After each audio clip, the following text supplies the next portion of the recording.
Hey everybody, this is Darren Van Dam, and you are watching Flick Connection, the show that helps you get more out of movies, and today we're going to be talking about 20 great movies currently included with HBO Max that you have probably missed.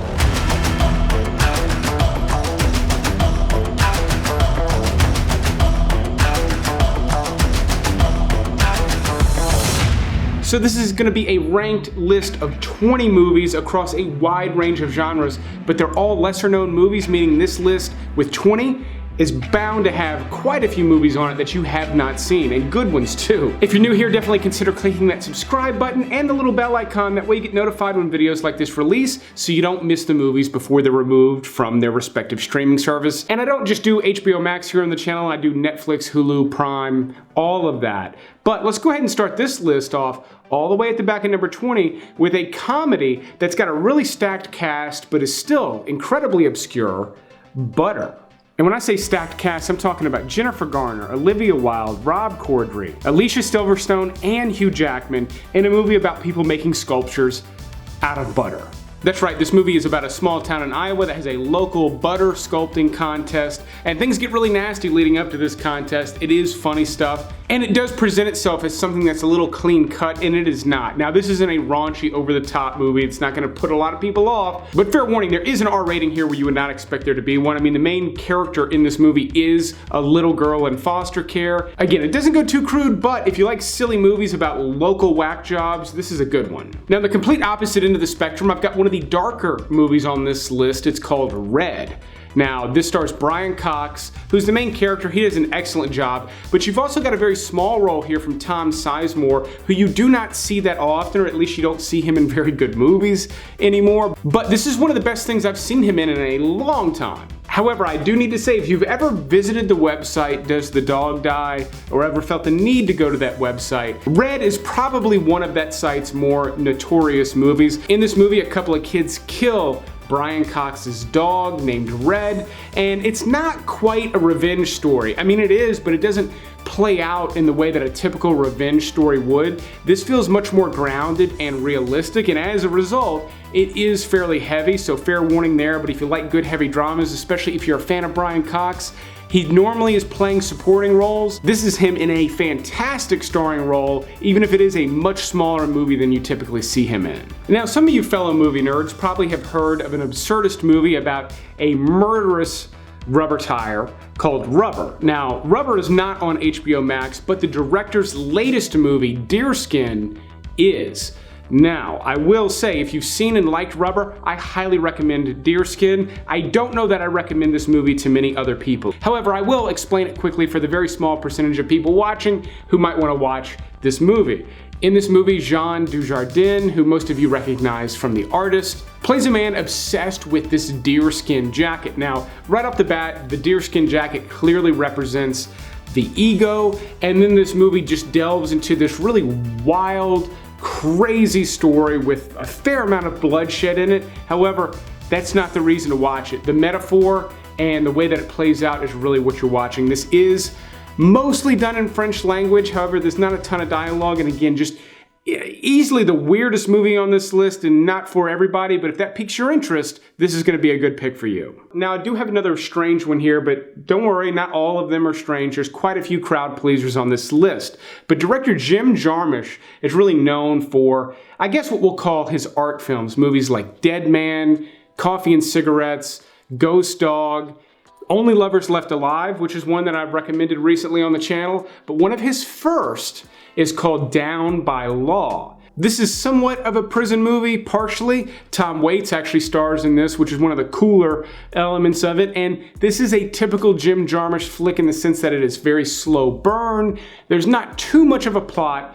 There's a little bit, there's a prison escape aspect and things, but you're more or less just kind of going through these scenes where these actors are having these really great sort of moments together. This one's so sort of offbeat and obscure though. I really only recommend this for people who have seen and enjoyed Jim Jarmusch's other work, meaning it's not like a good first Jim Jarmusch movie. I would maybe try Only Lovers Left Alive and then maybe come around to something like this that is a little more obscure. But if you love Dead Man with Johnny Depp, this one is in a similar vein, and I think you're really going to dig it.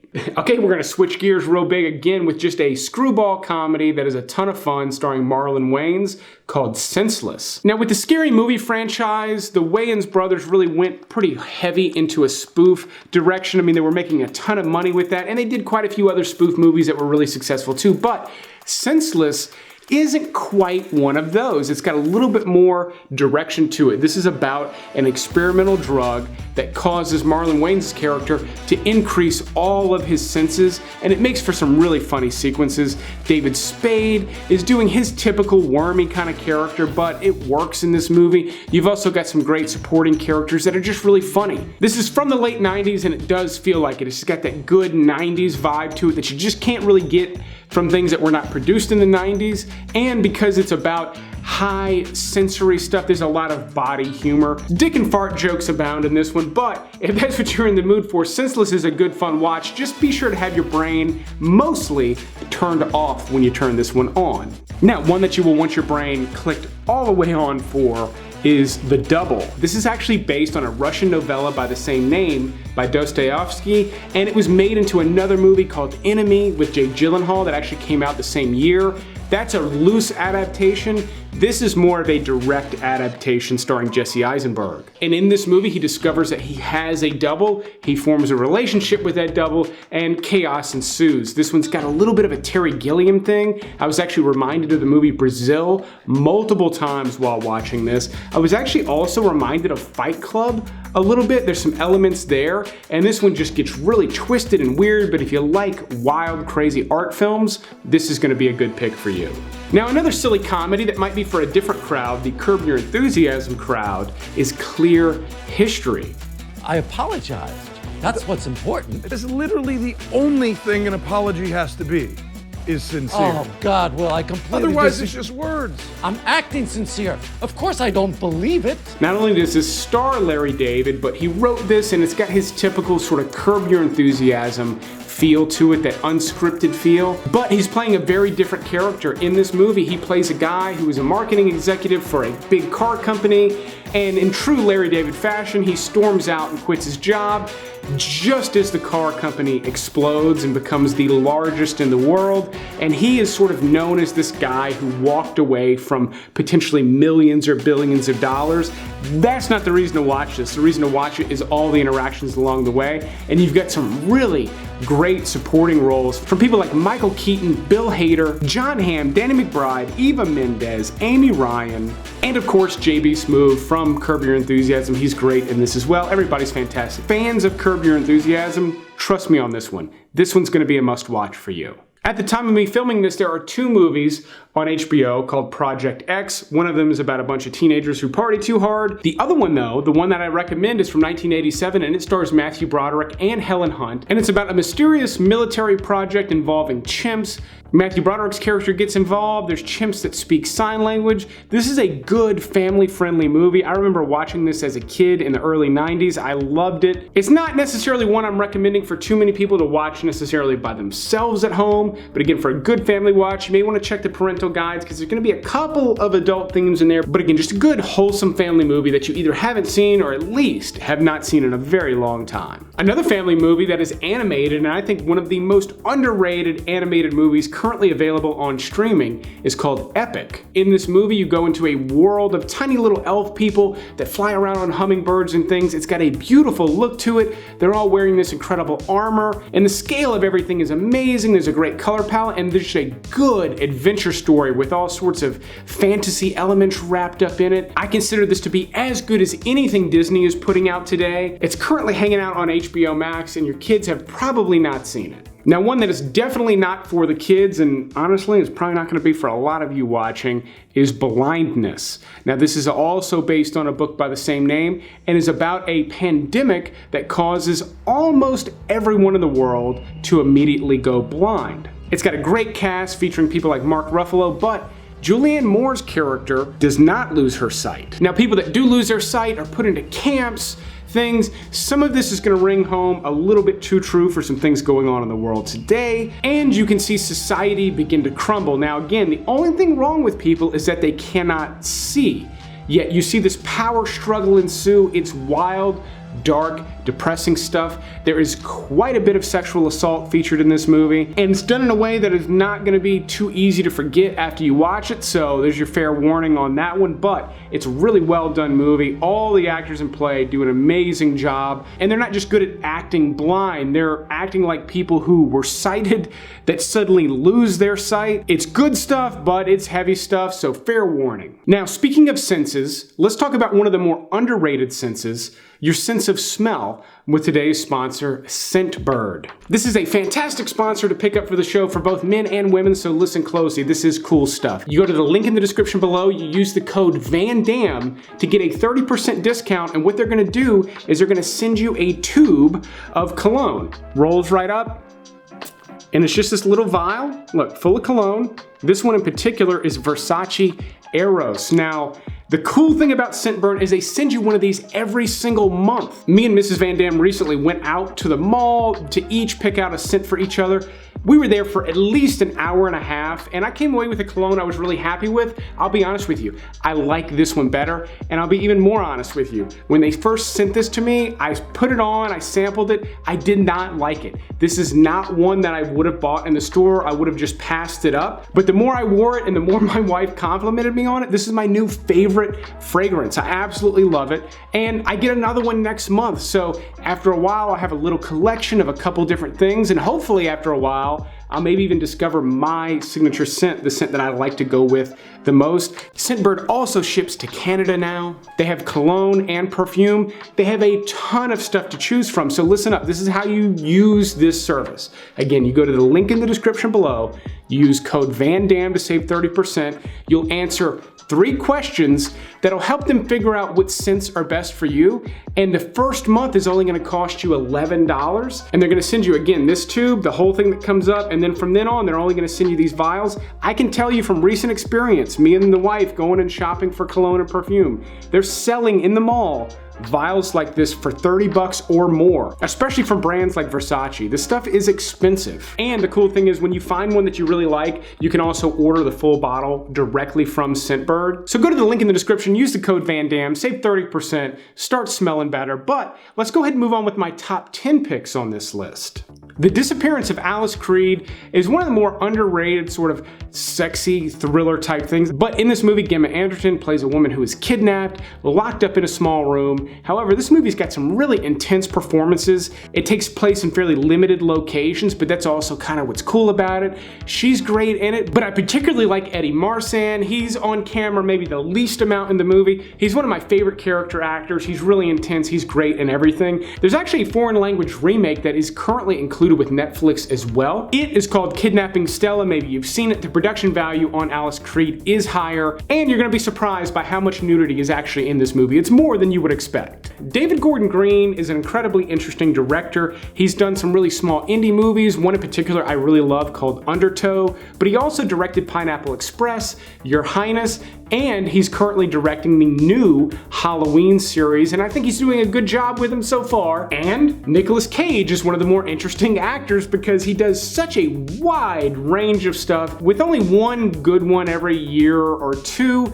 Joe is one of the better ones he's done in the past 10 years though. Obviously, it's directed by David Gordon Green and is one of his more interesting projects because it is this slower paced, I almost hesitate to call it a crime movie. This is really about a young boy played by Ty Sheridan who has an alcoholic, abusive father, and as he's becoming a man, he begins to actually get a job and start working for this guy named Joe, played by Nicolas Cage. Now, Nicolas Cage really does a great job here. Nothing incredibly outstanding over the top. This is one of his more, I don't even want to say subdued. He just plays kind of a normal guy here, and he does a good job. This is a good, solid movie. It is fairly slow paced, but if you like anything that I've described about it, you're gonna dig this flick. It may not be your new favorite, but I think you will dig it. Man Down stars Shia LaBeouf as an ex-Marine who's trying to save his child in sort of this post-apocalyptic, post-war America. Now this is an interesting one because there's all these shots of these bombed out cities. It makes America kind of look like World War II Europe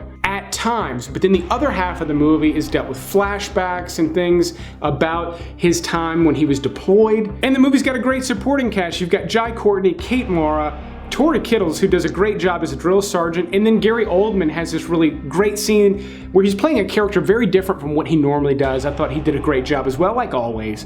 But Shia LaBeouf is really the star here, and he does a good job. This is a very demanding role for quite a few reasons. If you like anything about the way that I've described this movie, I highly recommend checking out Man Down. Fair warning though, it is not a happy movie. Alright, one more that's really dark, and then I've got a comedy that'll cheer you up. But 1 Hour Photo features one of Robin Williams' most underrated performances. For anyone watching under the age of 30, before digital cameras, you used to have to take little capsules of film to a drugstore or a 1 Hour Photo place to get them developed. Now, the thing about these services that everyone tried not to think about back in the 90s and early 2000s was someone is looking at all of your pictures, and Robin Williams plays that guy, and as you might expect, he starts to become a little infatuated with one of the families whose pictures he's developing.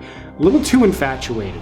Things start to get really out of hand with this movie, and he plays a very, very good, creepy character. He nails it, for lack of a better word. If you've never seen this one and you like good creepy stuff like classic Hitchcock stuff, I'm not gonna say this one's directed as well as a Hitchcock movie, but in terms of the story and what's on the page, it is very much like a Hitchcock type thing. Alright, as I said, my next pick is a comedy that is sure to cheer you up. I highly recommend this one if you watch one of the darker ones on this list and you need to kind of wash the filth off of your brain.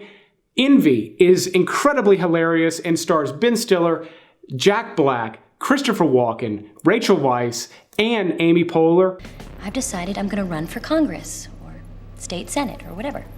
And my main platform is going to be the environment.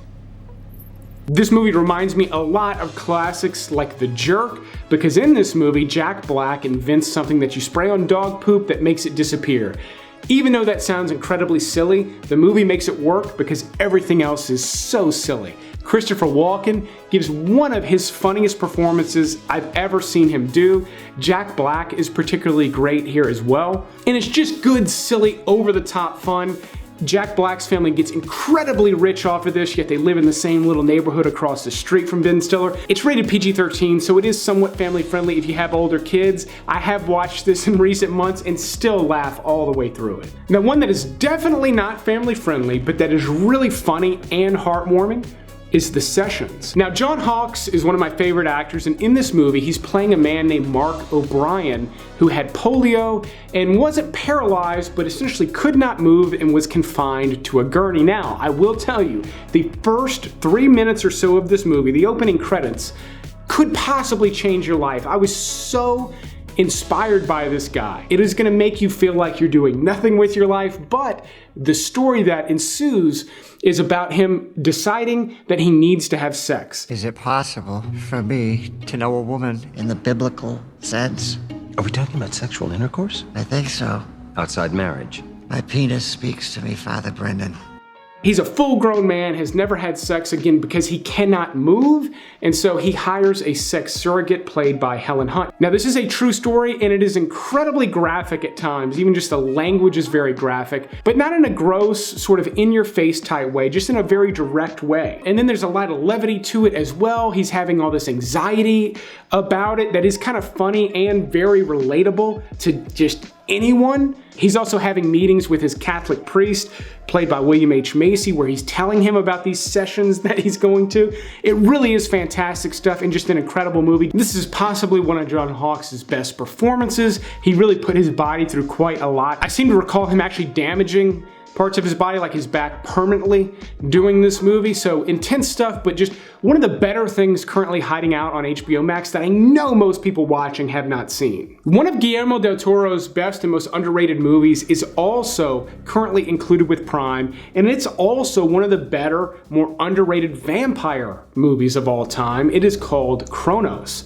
Now, this is mixed language. There's going to be Spanish mixed with English, and it is incredibly different from any other vampire movie you've ever seen. The hook is different. The way that vampires function in this world is very different, which that alone made this incredibly interesting to me. But you've also got Great cinematography, great performances. Ron Perlman has a really great role here. It's one of his earlier appearances in a Guillermo del Toro movie. Obviously, they've gone on to have a great relationship. So Guillermo del Toro fans, in any sense, really should watch this movie. In fact, I consider it required viewing. This is one of the only del Toro movies currently in the Criterion Collection. I mean, this is a classic, or at least it's just now becoming one. And if you've never seen it, you like anything that I've said about it, I cannot recommend it enough. From 1953, far and away, the oldest movie on this list is The Wages of Fear.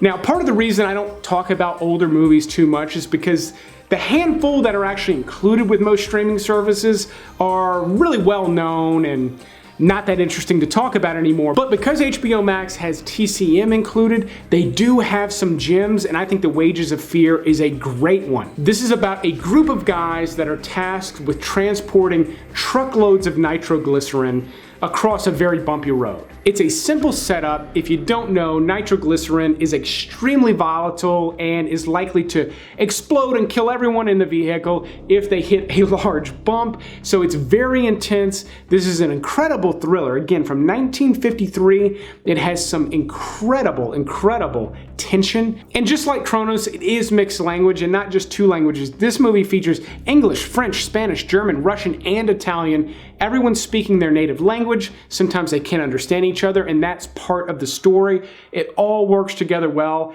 If you're not opposed to subtitles or black and white, and I don't think you really should be, this is a fantastic movie to watch. Another lesser known classic, this one actually from the year I was born, 1984, is Paris, Texas. This is another Criterion Collection classic. If you don't know what that means, it just means a decision has been made to preserve this movie in perpetuity. It has some beautiful cinematography, but more important than that, it has a really beautiful story. This is an incredibly slow burn. You have to be very patient, but the juice is worth the squeeze. And this is actually based on a play written by Sam Shepard. So if you're a fan of his acting and you've never seen some of his writing, this is a great one to watch. In this movie, Harry Dean Stanton plays a man who's essentially just wandering out in the desert. He's just walking, and the entire movie is you learning where he's coming from and where he's going to. That's it. That's all I want to tell you about it. If you find any of that interesting, this is a fantastic, again, slow burn. It's not for everybody, but if you like movies like that, this might be one of your new favorites. And then we will conclude with one of the best, most underrated thrillers.